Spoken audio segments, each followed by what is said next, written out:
What is going on, friends? Miles, how are you doing, man? Doing you good. are on the Real Talks episode with Chris Seward, man. One of the realest of them all here, folks. This man is like the next future, like the Ronnie. Like he is the. I mean, oh my gosh, dude.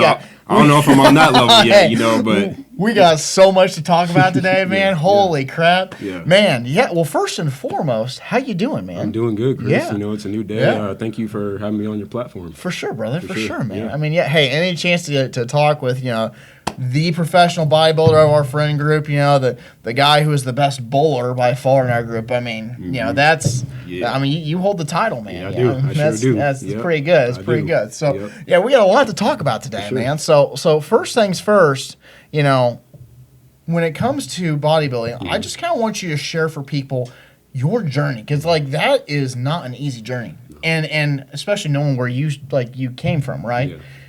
What first off, what inspired you to get into bodybuilding? Well, how it all started out was, it was with my stepdad. It was when I was 9 years old, and I would see him come home from work 5 days out of the week, and he would always go on his walks, and so I'm like.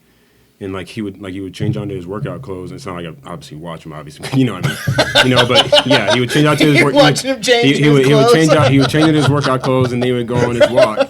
Yeah. And then he would just do that really consistently. I'm like, why does he keep doing that? That just struck a lot of curiosity in me.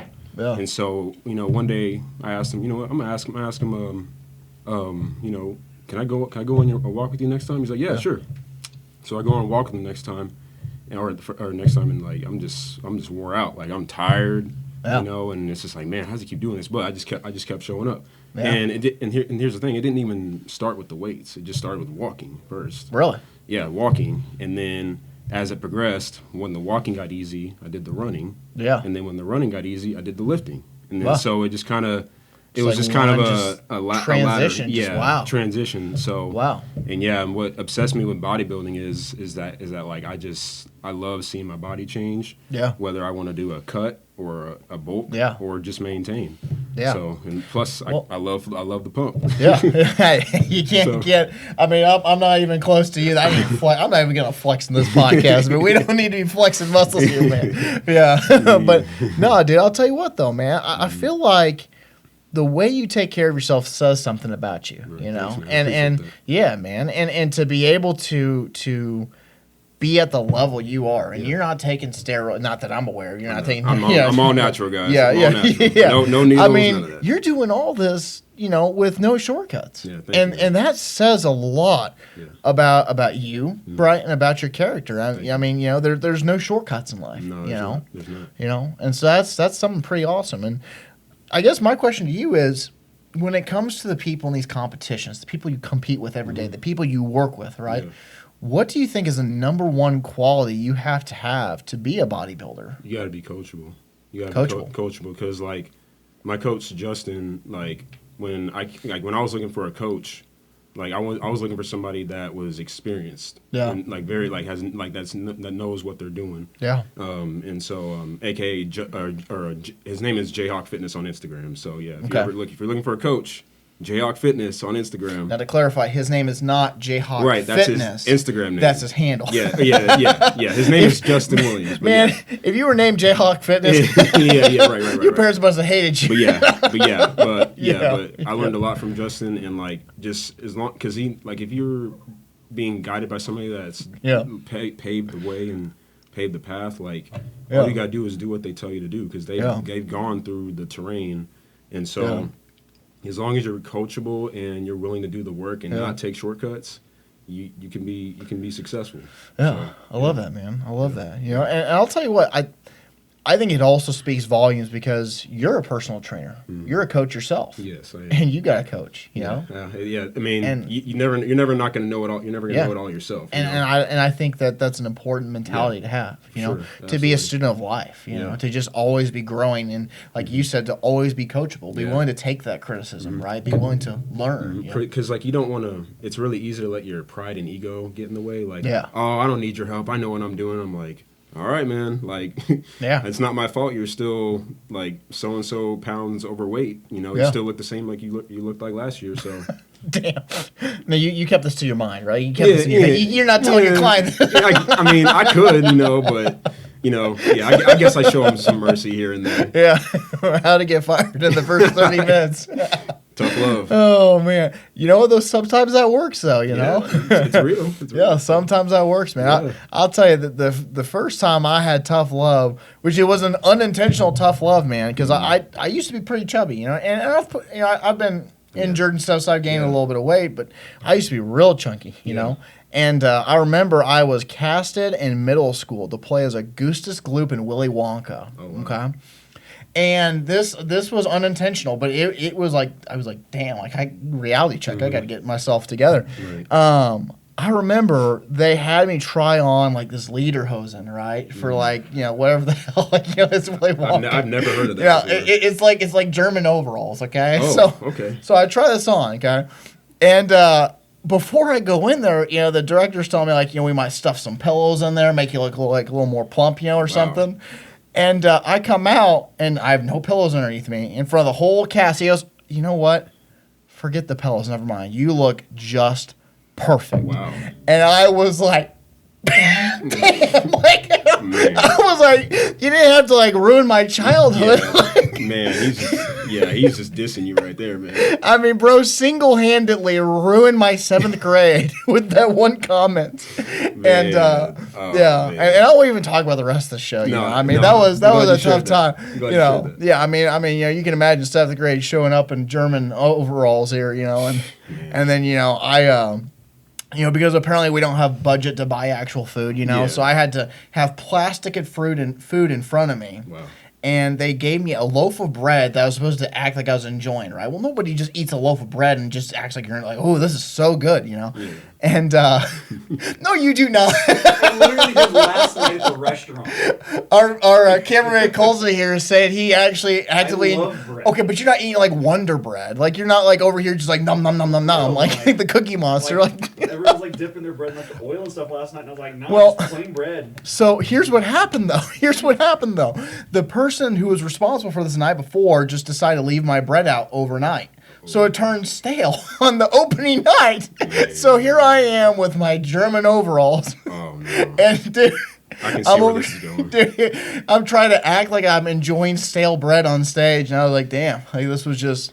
So that was the first moment where I was like, I got to get my life together. Yeah, for sure, man. Yeah. I'm glad you had that wake-up moment. Yeah, well, and then the second one, which you're familiar with, was when I left med school in COVID, because I didn't take care of myself then, and I gained 40 pounds plus, 45 pounds. I was almost 300, and that was a moment where I was like, I got to get my life together. Right. And, I lost 85 pounds, ran 2 marathons, and this is where this whole brain came from, There you go. And I think, you mentioned being coachable, but I think another part of that, too, is knowing your reason why. Mm-hmm. Everybody's got a reason why.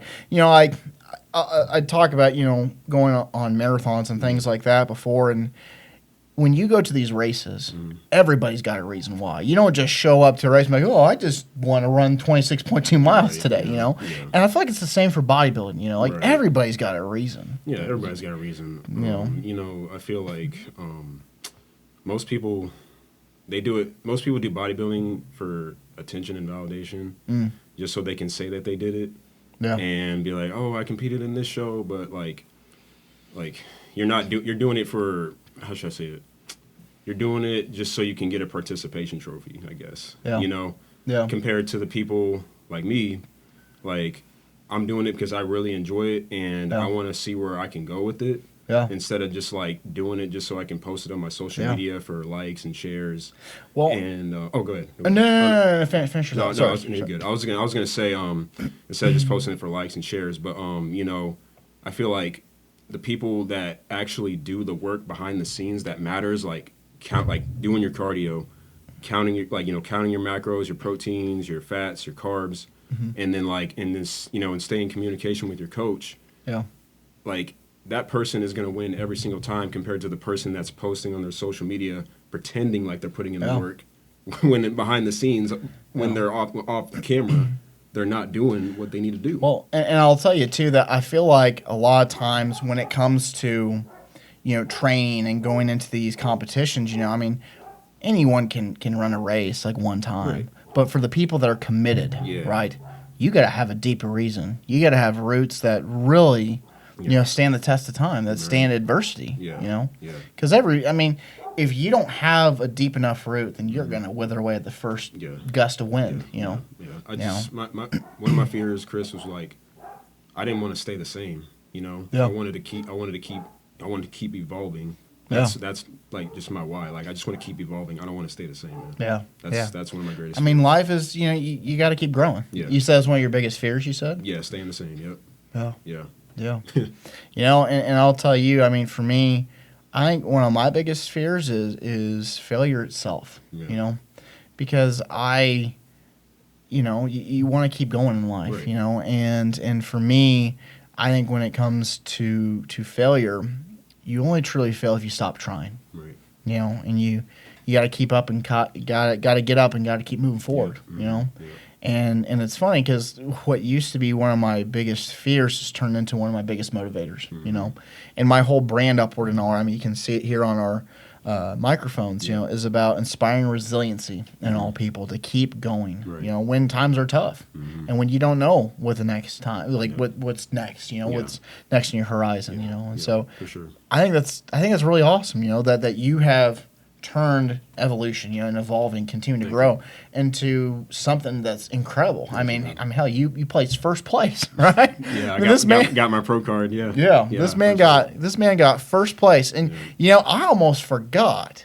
We got a trivia question of the day, don't we? Oh my Lord, we forgot about our trivia question. We've been so immersed in talking about this, man. So I love to do trivia for every single guest on here. Okay. All right. And I think it was 1965. 1965, okay? Mr. Olympia was created by Ben and John Wider. Yeah, Wider, yep. Ben and Joe Wider, yeah. Yep, okay. Yep. Who was the first Mr. Olympia? Who was the first Mr. Olympia? Oh, boy. Tom Platz? I'm going to give you one more chance, then Colton, our main man, cameraman's going to answer this here. One too. Be patient. Be patient with me. I got an idea. Dang it. Is he? Can you give me a hint? Starts with an L. L. I don't know. Colton. Larry Scott. Larry Scott. Okay. Yeah. Larry Scott. Gotcha. Mr. Olympia, the very first one, man. Dang. Yeah. Well, Tom Platz was. He was right around. He was in that era, I was close. Still pretty darn good. It's still pretty darn good. Yeah. So not bad. Now I want to. So I got one. Yeah. Chris Bumstead or Arnold. Chris Bumstead or Arnold. I would have to go with Chris because he has better legs. Okay. Cool. Yeah. We're good. I'm a nostalgic guy though. I'm Team Arnold. I'm Team. Hey. He was like one of the pioneers of it. He was. But Chris took that and made it better. Yeah. Yeah. I saw something where Arnold Schwarzenegger would train in bare feet. Mm-hmm. He would train barefoot. Yeah, he would train on barefoot on Venice Beach all the time. Yeah. It's crazy, man. It's crazy. Yeah. What happens if you drop a dumbbell and hit your toe, man? You're out, man. Guess you better. No legs, no training legs for a long time. Right. And plus, back in that time, Arnold, they didn't have social media, so they had magazines, but come on. Yeah. It's not the same thing as posting on Instagram, be like, hey, here's check out my new magazine. Right. Just Yeah. Before the Facebook era, huh? Yep. Okay. Yep. Okay. Well, we also know that Naruto, the movie, is coming out. Oh, yeah. Saw that? Did you see the trailer with Tom I saw Holland? the trailer. Yeah. What are your thoughts? This guy is a massive Naruto guy. I'm really, as far as the movie, I'm really, I'm excited. Don't get me wrong. Yeah. I'm excited. But I'm just curious to see how how it's going to play out because, how is the Susanoo going to look? How is the... Now...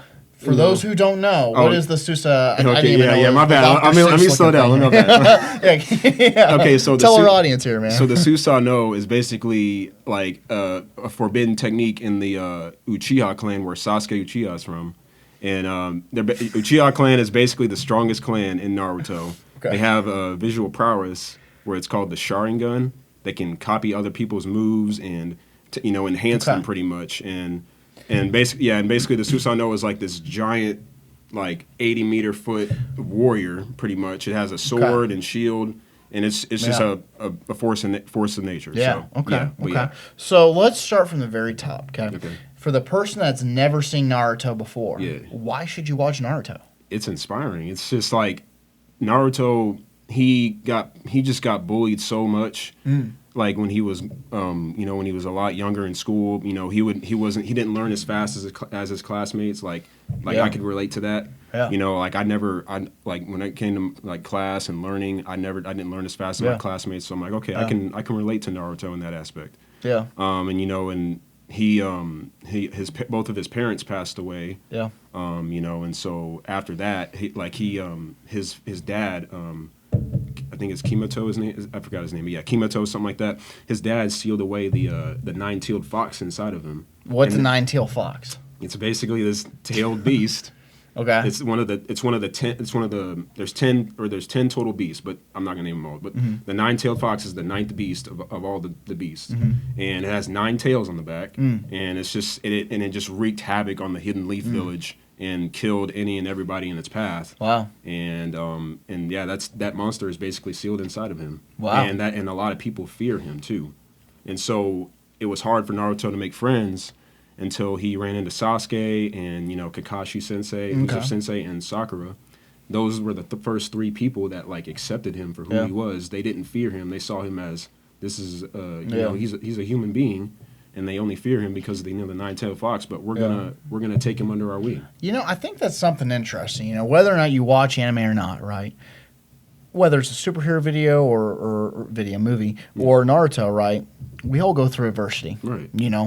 And Naruto, I have not watched a lick of Naruto, and I'm gonna give it a look, man. I'm gonna give it a watch, man. Do it. But what I'll tell you is when it comes to Naruto, he's got a beast inside him, right? Mm-hmm. And he's been through some tough things. He was bullied, right? That's not easy. No.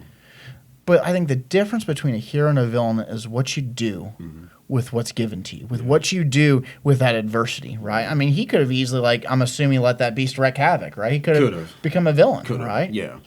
But I can't talk today.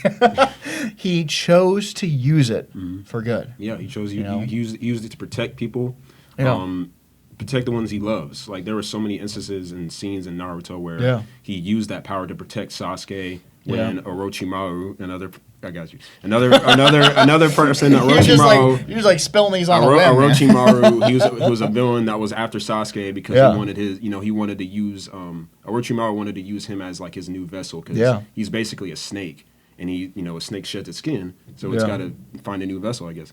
But yeah, he was after Sasuke, and like once Naruto found out about Orochimaru taking hold of Sasuke, like Naruto just grew into a rage and used that power to get Sasuke back. Yeah. So, you know what I'm saying? Like Sasuke went like kind of rogue. Yeah. And then like, Naruto was like he was just willing to do whatever it takes to bring him back because he was his first friend. Yeah. He was his first friend. What would you say is your favorite thing about Naruto? And I don't just mean like it's cool, there's action. Yeah, right. What do you love most about Naruto? What I love most about Naruto is the resilience of each character, especially Rock Lee, who's another character. He's the one. He inspires me more than Naruto because he doesn't have like he can't do like all these clone jutsu like Naruto. Like he has like this ability where he can summon like 30 different clones of himself. Like Rock Lee can't do that. He just knows taijutsu like fist and just using his fists and his feet. And then, and he doesn't have all these other cool abilities, like, eye abilities, like the clan I told you earlier about. Yeah. He doesn't have any of that. And he just through sheer willpower, like, he just fights with his hands, his fists, and he's just, like, he was able to become great himself in his own way, not what other people perceived him or expected him to be.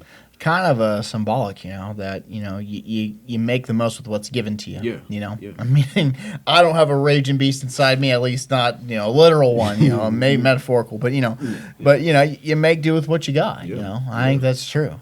For sure, man. And speaking of making do with what you got, I mean, my bowling skills aren't the best, but see that segue there, pretty good segue, right? That was a smooth transition, Chris. Smooth transition. I like it. So let's talk about it, man. I mean, when it comes to bowling, man, I mean, there's it's tough as a man to admit when someone's better, but I'm gonna be real here. There's you, and then there's a massive drop off in everyone else. Yeah. So when it comes to bowling, what advice would you have to the rookies out there? To the rookies, man, I would say, you just got to find your technique. Like, you have a lot of people. Like you go up to a lot of people back, hey man, how'd you get that good? Like, because how some people they do good with the spin, right? Yeah. I was never good with the spin. All right, like it would go in the gutter every time.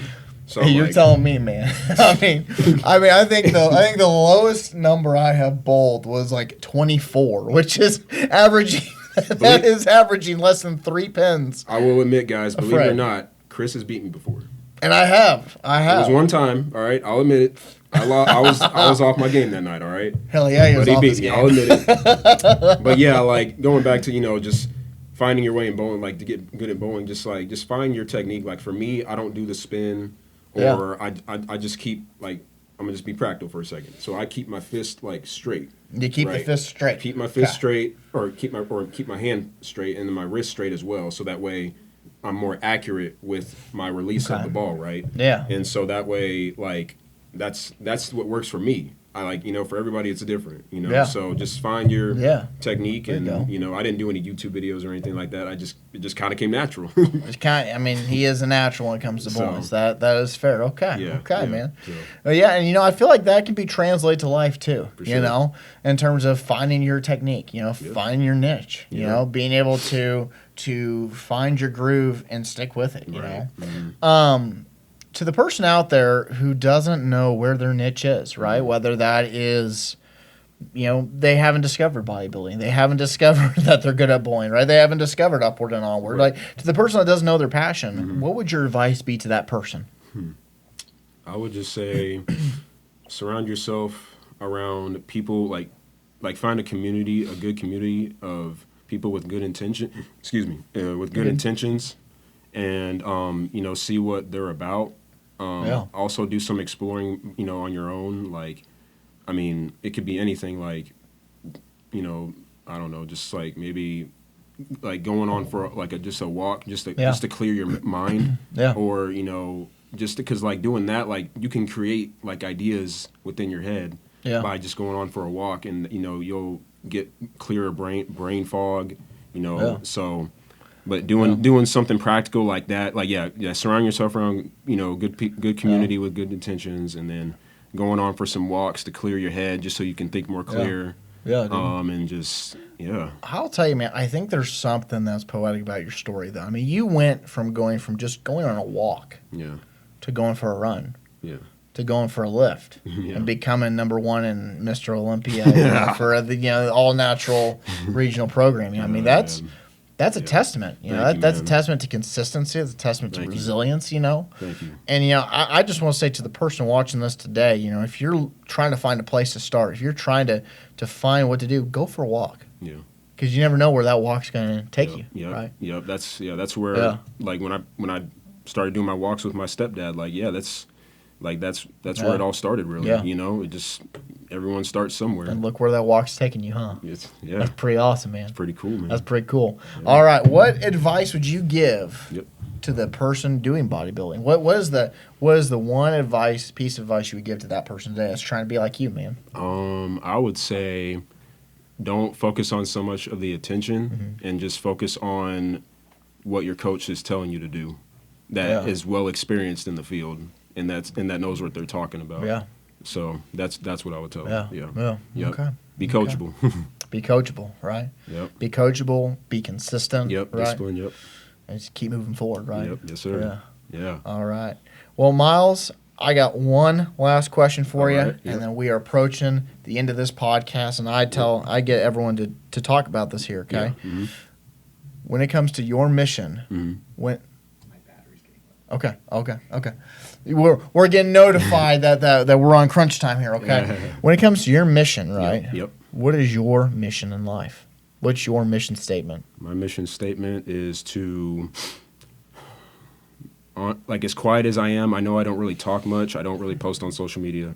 But, like, my mission is to constantly be a good professional example for the people that look up to me, like that want to do what I do, like, do bodybuilding, or maybe, like, you don't have to do bodybuilding. You can look at me and be like, okay, like, he's obsessed with bodybuilding. I could use that to go into something else and use that passion for that, So I would just be an example. Be a professional example for people, then and be that beacon of hope for people. So Miles, appreciate you being on this show, man. Thanks for having me. And to all those listening, remember, life never goes backward, only upward. And you want to do it? Okay, please. sure. Okay. Only upward and onward. Yep. We'll see y'all later. All right, see you.